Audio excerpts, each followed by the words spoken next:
Hey friends, welcome to Victory classes. मैं सुरभि जैन आप सभी का स्वागत करती हूँ आपकी अपनी क्लास विक्ट्री क्लासेस में।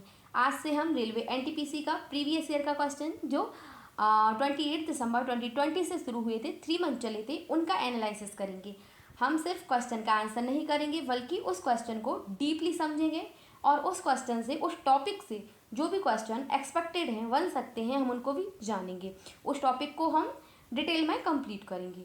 ये सेशन एनटीपीसी और एएलपी वालों के लिए तो है ही है, रेलवे वालों को तो देखना ही देखना है। प्लस जिसके भी एग्जाम में जीके जीएस आनी हो वो इसे देख सकता है, आपको जरूरी इससे हेल्प मिलेगी। चलिए शुरू करते हैं। निम्नलिखित में से कौन सा राज्य पूर्वोत्तर भारत के 7 सिस्टर्स का राज्यों का सदस्य नहीं है? ऐसा कौन सा राज्य है जो पूर्वोत्तर साइड है लेकिन 7 सिस्टर्स का सदस्य नहीं है? त्रिपुरा। जो त्रिपुरा है वो 3 ओर से बांग्लादेश से घिरा है और यहाँ से कर्क रेखा गुजरती है। व्रू रियांग या फिर कहीं रियांग भी मिल सकता है, रियांग या व्रू रियांग नोटिया लुसाई जनजाति त्रिपुरा में रहती है। जो लुसाई जनजाति है ये मिजोरम में भी रहती है और त्रिपुरा में भी रहती है। तो त्रिपुरा के बारे में 3 चीज़ें याद रखनी है। ये बांग्लादेश से तीनों ओर से घिरा है, कर्क रेखा यहाँ से निकलती है, व्रू रियांग नोटिया और लुसाई जनजाति पाई जाती है। सिक्किम। सिक्किम क्या है? सिक्किम 7 सिस्टर्स के सदस्य नहीं है। जो सिक्किम है इसे ऐसे याद रखिए कि सिक्किम मतलब सिक्का। सिक्का कौन कमा के लाता है? याद रखने के लिए रखेंगे कि सिक्का भाई कमा के लाता है। तो जो सिक्किम है ये बहन ना होके भाई है। सिक्किम क्या है? सिक्किम भाई है। और सिक्किम के बारे में जान लेते हैं। सिक्किम जो है ये 35वां संशोधन से के तहत सहराज्य बना था। 35वें संशोधन से ये सहराज्य बना।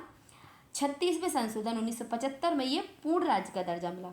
भारत का अनडिस्प्यूटेड जो सबसे ऊंची चोटी है कंचनजंगा वो 8,598 मीटर है।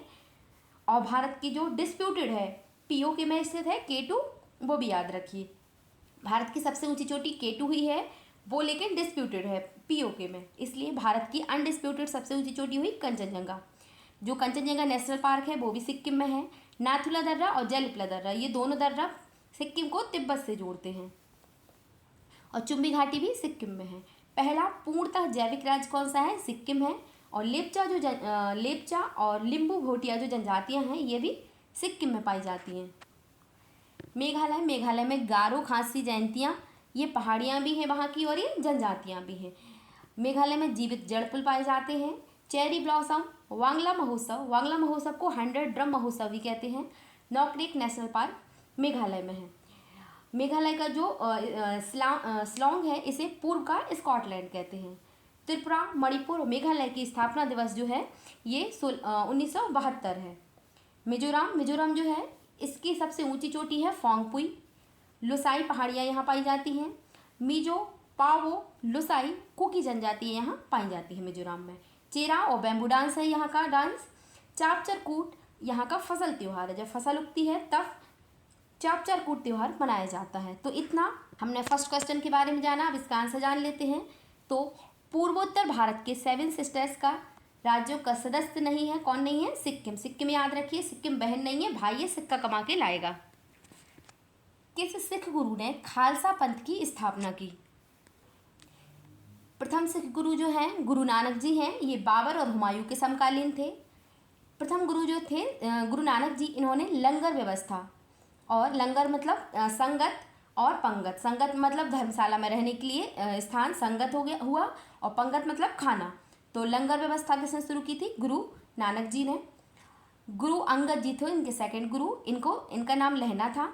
और जो इन्होंने लंगर स्थायी किया था, जो लंगर व्यवस्था थी इसको स्थायी किसने किया? गुरु अंगद जी ने। और इन्होंने गुरुमुखी लिपि का आरंभ किया। थर्ड गुरु थे अमरदास जी। इन्होंने हिंदू विवाह पद्धति से थोड़ी अलग विवाह पद्धति, लवन विवाह पद्धति चालू की। इन्होंने 22 गद्दियों की स्थापना की और प्रत्येक स्थान पर एक महंत की नियुक्ति की। चौथे गुरु थे गुरु रामदास जी। इन्होंने अमृतसर शहर की स्थापना की।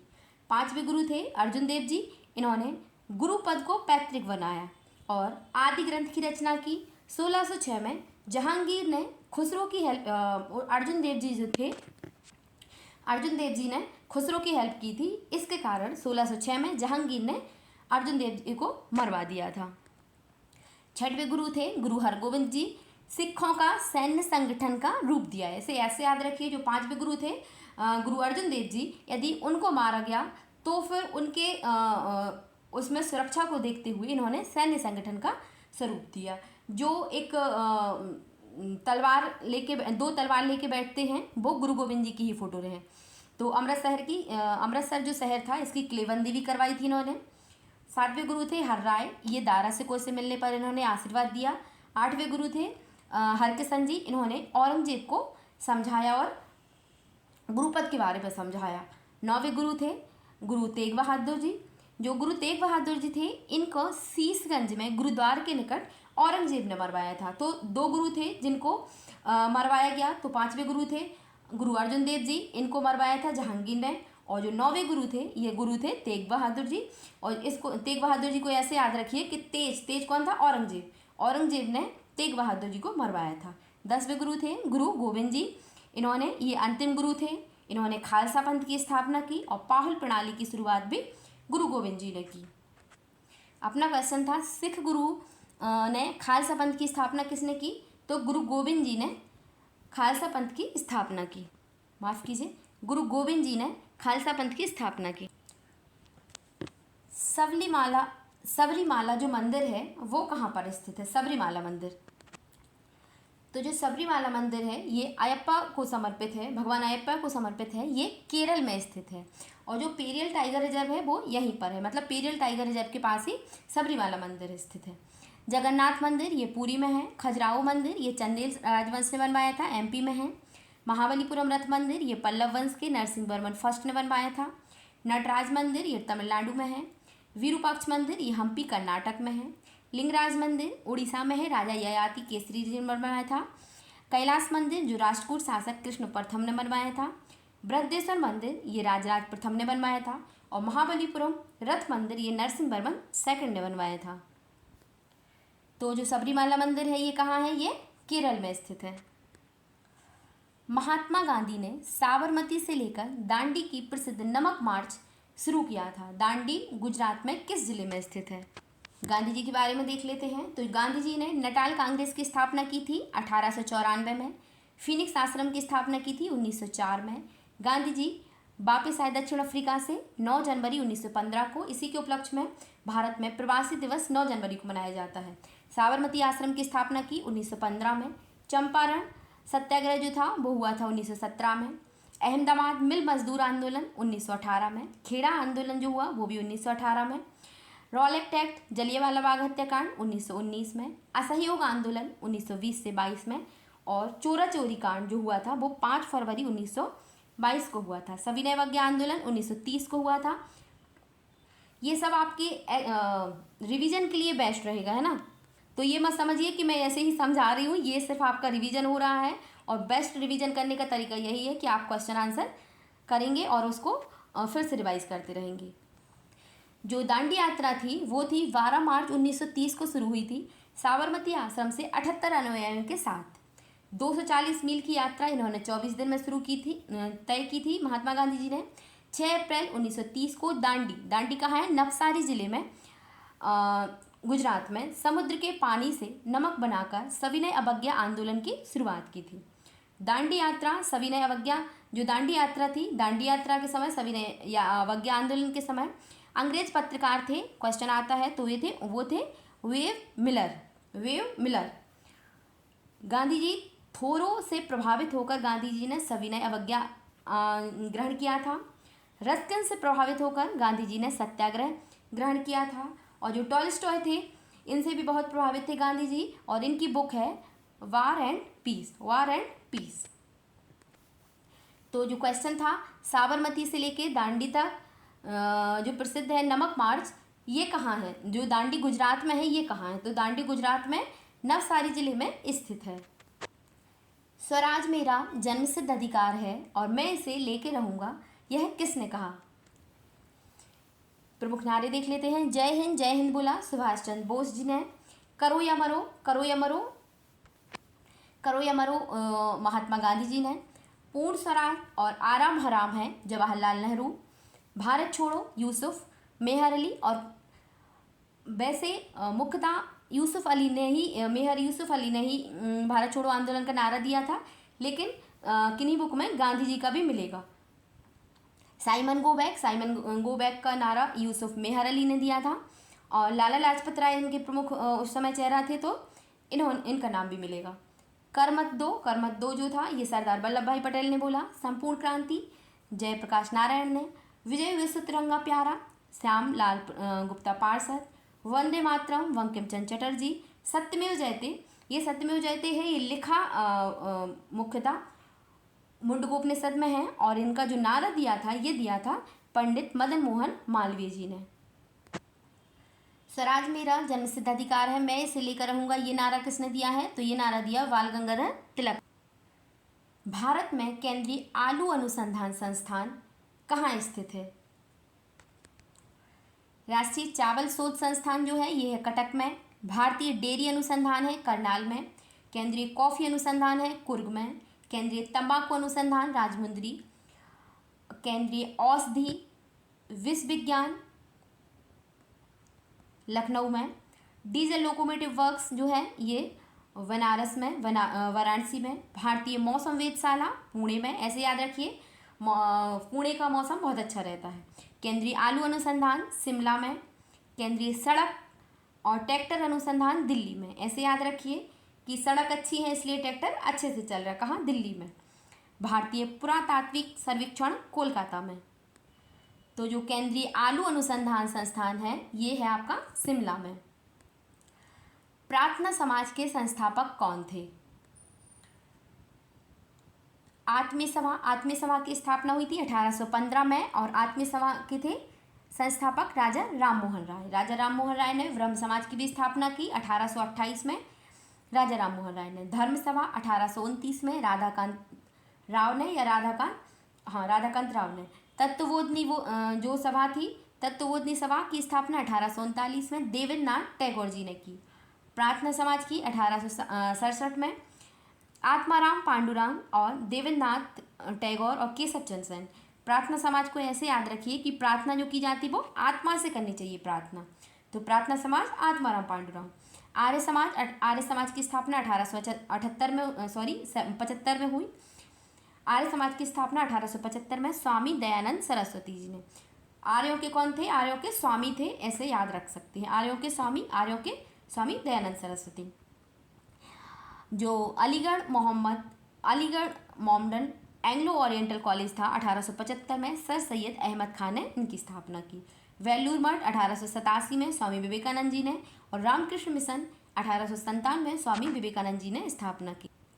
तो प्रार्थना समाज की किसने की? प्रार्थना कैसे करनी चाहिए? प्रार्थना आत्मा से करनी चाहिए। प्रार्थना आत्माराम पांडुरंग।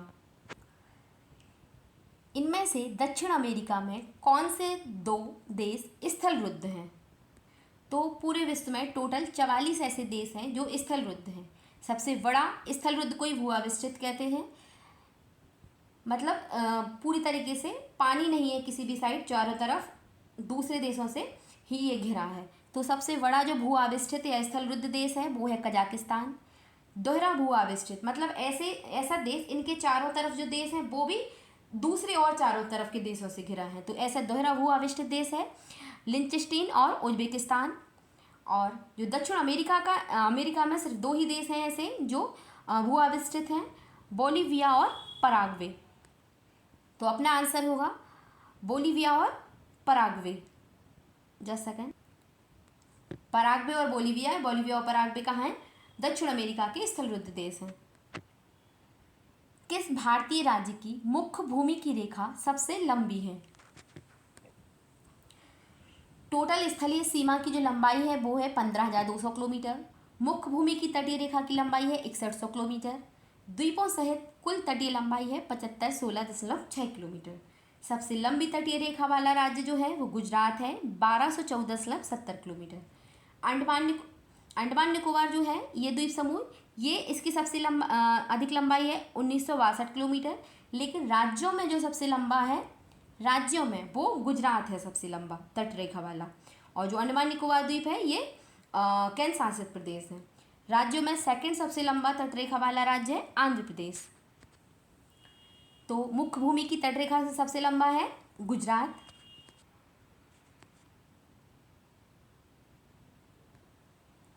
निम्नलिखित में से कौन सा दर्रा श्रीनगर और लेह को जोड़ता है? जो उमलिंगला दर्रा है ये विश्व का सबसे ऊंचा है, उमलिंगला। खारदुंगला जो है वो लेह को सियाचिन ग्लेशियर से जोड़ता है। काराकोरम दर्रा जो है ये सिक्किम को ल्हासा तिब्बत से जोड़ता है। जोजिला दर्रा श्रीनगर को लेह से जोड़ता है। जम्मू कश्मीर के दर्रे देखते हैं, काराकोरम, पीर पंजाल, वनिहार और बुर्जिल दर्रा। इसकी जम्मू कश्मीर के दर्रे की ट्रिक है कर जो पीर बना के बुझाई, कर जो पीर बना के बुझाई, इसे आप मैच कर लेना। हिमाचल प्रदेश के दर्रे जो हैं वो हैं सिपकीला, वड़ालाचा, रोहतांग दर्रा। हिमाचल प्रदेश के उसकी ट्रिक है दर्रे की छिपकली वड़ी लाचार होके रोई। उत्तराखंड के दर्रे हैं माना, नीति, लिपुलेख। अरुणाचल प्रदेश के हैं बोमडिला, यांग्याप और दिफू दर्रा। और मणिपुर का है तुजू दर्रा। तो श्रीनगर को लेह से कौन जोड़ता है? श्रीनगर को लेह से जोड़ता है जोजिला दर्रा। चित्रकला की पटचित्र शैली निम्नलिखित में से किस राज्य में सबसे पुरानी और लोकप्रिय है? चित्रकला की पटचित्र शैली रंगोली जो है ये महाराष्ट्र की है। मांडना है जो वो राजस्थान में है। चौकपूर्णा उत्तर प्रदेश और मधुबनी जो पेंटिंग है वो बिहार। और जो चित्रकला की जो पटचित्र शैली है ये है उड़ीसा की सबसे पुरानी है और सबसे ज़्यादा लोकप्रिय है। निम्नलिखित में से कौन भारत के सबसे युवा राष्ट्रपति थे? राष्ट्रपति को याद करने के लिए ट्रिक है पकानी कोका दुयो दसम। पकानी मतलब राष्ट्रपति का पद आर्टिकल 52 में, का मतलब कार्यपालिका, जो कार्यपालिका वास्तविक प्रधान नहीं होता, ये सिर्फ नाम मात्र का प्रधान है आर्टिकल 53 में। नी मतलब निर्वाचन आर्टिकल 54 में, राष्ट्रपति का निर्वाचन कैसे होगा ये सब आर्टिकल 54 में। को मतलब कोटा, क्या रीति रिवाज है, किस तरीके से होता है आर्टिकल 55 में। का मतलब कार्यकाल, पद अवधि कितने साल के लिए होता है तो 5 साल के लिए होता है आर्टिकल 56 में। दो मतलब द्वारा हो सकता है, तिवारा हो सकते हैं, राष्ट्रपति कितने ही बार बन सकते हैं 57 में। योग मतलब योग्यताएं, राष्ट्रपति के लिए क्या क्या योग्यताएं चाहिए आर्टिकल 58 में। द मतलब दसम मतलब शर्तें क्या क्या है तो आर्टिकल 59 में। सा मतलब शपथ आर्टिकल 60 में। और मा मतलब महाभियोग आर्टिकल 61 में। प्रथम जो राष्ट्रपति थे, प्रथम दलित राष्ट्रपति कौन थे तो के आर नारायण। सबसे अधिक उम्र में जो राष्ट्रपति बने थे वो थे शंकर दयाल शर्मा। और सबसे युवा राष्ट्रपति जो थे वो थे नीलम Sanjeev Reddy.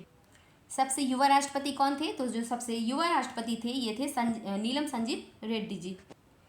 International court of justice का हेडक्वार्टर कहाँ है? तो जो अंतर्राष्ट्रीय न्यायालय है इसकी स्थापना हैग या द हैग नीदरलैंड में 3 अप्रैल 1946 को हुई। जो इनका खुद का संविधान है अंतर्राष्ट्रीय न्यायालय का, उसमें 5 अध्याय और 70 टोटल अनुच्छेद हैं। न्यायालय की भाषा क्या है तो इंग्लिश और फ्रेंच है। इसे ई और एफ याद रखिए, ई एफ। टोटल इसमें 15 सदस्य होते हैं, 5 स्थायी और 10 अस्थायी। जो सदस्य होते हैं इनका कार्यकाल होता है 9 वर्ष। और जो कोरम है ये भी है 9, मतलब 9 सदस्य जब तक नहीं होंगे टोटल तब तक कार्यवाही स्टार्ट नहीं की जाएगी। प्रथम भारतीय कौन रहे हैं तो प्रथम भारतीय रहे इसमें वेनेगल राव जी। डॉक्टर नागेंद्र सिंह जी जो एकमात्र ऐसे थे जो हेड और अध्यक्ष और उपाध्यक्ष दोनों रहे हैं। फिर आपके रघुनंदन पाठक जी भी रहे हैं। और दलवीर सिंह भंडारी। टोटल भारत से 4 सदस्य रहे हैं, वेनेगल राव, नागेंद्र सिंह, रघुनाथ पाठक और दलवीर सिंह भंडारी। सिर्फ इन 4 के अलावा 5वां कोई नाम आएगा तो वो नहीं है। जो दलवीर सिंह भंडारी जी थे ये दिल्ली हाई कोर्ट में जज रहे हैं, मुंबई हाई कोर्ट में भी रहे हैं और सुप्रीम कोर्ट के जज भी रहे हैं और ये अंतर्राष्ट्रीय न्यायालय के भी रहे हैं। तो दलवीर सिंह भंडारी को जरूर याद रखिए। International court of justice head का जो है वो है हेडक्वार्टर, वो कहाँ है द हैग में। गोबी मरुस्थल निम्नलिखित में से किस महाद्वीप में स्थित है? जो गोबी मरुस्थल है वो मंगोलिया चीन में है, यहीं से पीली नदी निकलती है। जो गोबी मरुस्थल मंगोलिया चीन में है ये एशिया में है। कालाहारी मरुस्थल ये बोत्सवाना में है। टकलाबकान चीन में है। अटाकामा उत्तरी चिली में। मरुस्थल विहीन महाद्वीप कौन सा है? यूरोप। यूरोप एक ऐसा महाद्वीप है जिसमें कोई भी मरुस्थल नहीं है। सर्वाधिक जनसंख्या वाला मरुस्थल है थार जो भारत में है। सबसे बड़ा प्रायद्वीपीय मरुस्थल है अरब मरुस्थल। सबसे बड़ा ध्रुवीय मरुस्थल है अंटार्कटिका और सबसे बड़ा गैर ध्रुवीय मरुस्थल है सहारा मरुस्थल। ये 11 देशों में स्थित है। तो जो गोबी मरुस्थल है ये कहाँ है? ये एशिया महाद्वीप के अंतर्गत आएगा। राजतरंगिणी के लेखक कौन हैं? राजतरंगिणी के हैं कल्हड़। सूर्य सिद्धांत लिखा आर्यभट्ट जी ने। वृहत संहिता लिखी वराहमिहिर ने। कथा सरसार है सोमदेव द्वारा। किरातार्जुनीयम है ये भारवी द्वारा। नागानंद और रत्नावली जो है ये हर्षवर्धन की।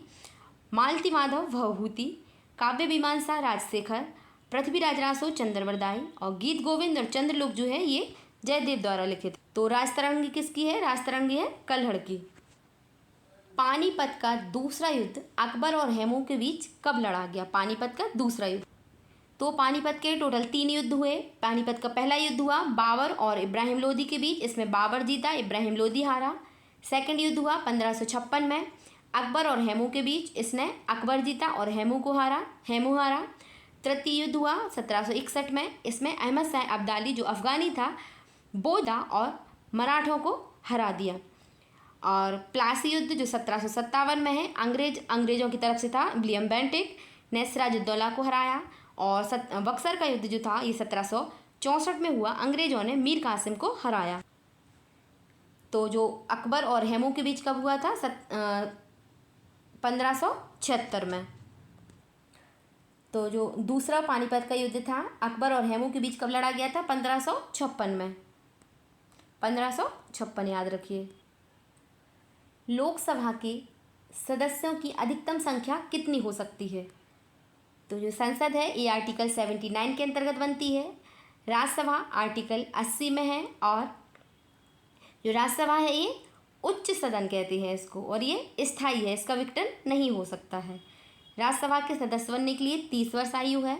लोकसभा जो है ये आर्टिकल 81 के तहत बनती है और ये निम्न सदन है और ये अस्थायी है। लोकसभा के जो सदस्य होते हैं वो 5 वर्ष के लिए बनते हैं और जो राज्यसभा के सदस्य हैं वैसे 6 साल के लिए हैं, लेकिन 2 साल के लिए बनते हैं और 1/3 सदस्य हर 2 साल बाद हटते जाते हैं।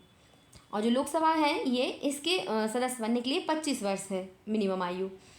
अधिकतम लोकसभा सदस्य सीटें हैं ये हैं 552। वर्तमान में सीटें हैं 545 और अधिकतम लोकसभा सीटें जो हैं वो हैं यूपी राज्य से। तो ये अपना सेशन कंप्लीट हुआ। ये आपको कैसा लगा ये भी बताइए। यदि आपको डिटेल अच्छी लग रही हो, कंटेंट अच्छा लग रहा हो, मेहनत पसंद आ रही हो तो प्लीज़ लाइक कीजिए, शेयर कीजिए, सब्सक्राइब कीजिए। यदि आपको इस तरीके से सॉल्यूशन पसंद आएगा तो प्लीज़ इसे ज़्यादा से ज़्यादा फॉरवर्ड कीजिए। मिलते हैं नेक्स्ट 28 दिसंबर की सेकेंड शिफ्ट के साथ मिलेंगे नेक्स्ट क्लास में। तब तक के लिए बने रहिए विक्ट्री क्लासेस के साथ। जय हिंद, जय भारत, थैंक यू।